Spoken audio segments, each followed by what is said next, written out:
రైతు సోదరులకు నమస్కారం. ముందుగా ఈరోజు డేట్ చూస్తే April 14, 2025. Welcome to my channel ఇది మొక్కన్న రమేష్ ఛానల్. మనం ఈరోజు మదనపల్లి టమాటా మార్కెట్లో రేట్స్ ఏ విధంగా తెలుసుకున్నాం.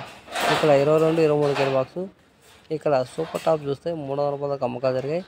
యావరేజ్ అమ్మకాలు చూసుకుంటే 120 రూపాయల నుంచి 130, 140, 150, 160, 170, 180, 190, 200, 210 దాకా యావరేజ్ అమ్మకాలు జరిగాయి. కొద్దిగా క్వాలిటీ ఉంటే 220 నుంచి 250, 260 దాకా అమ్మకాలు జరిగాయి. అలాగే పొడికాయలు గోలికాయలు చూసుకుంటే 60 రూపాయల నుంచి 70, 80, 90 రూపాయల దాకా అమ్మకాలు జరిగాయి. కోలా టమాటా మార్కెట్లో ఇక్కడ 10 కేజీల బాక్సు, చిన్న బాక్సు, స్మాల్ బాక్సు. ఇక్కడ సూపర్ టాప్ చూస్తే 200 రూపాయల దాకా అమ్మకాలు జరిగాయి. యావరేజ్ అమ్మకాలు చూసుకుంటే 100 రూపాయల నుంచి 110, 120, 130, 140, 150, 160, 170 దాకా యావరేజ్ అమ్మకాలు జరిగాయి. అలాగే ఈ వీడియో వస్తే లైక్ చేయండి, షేర్ చేయండి, కామెంట్ చేయండి. Please subscribe my channel.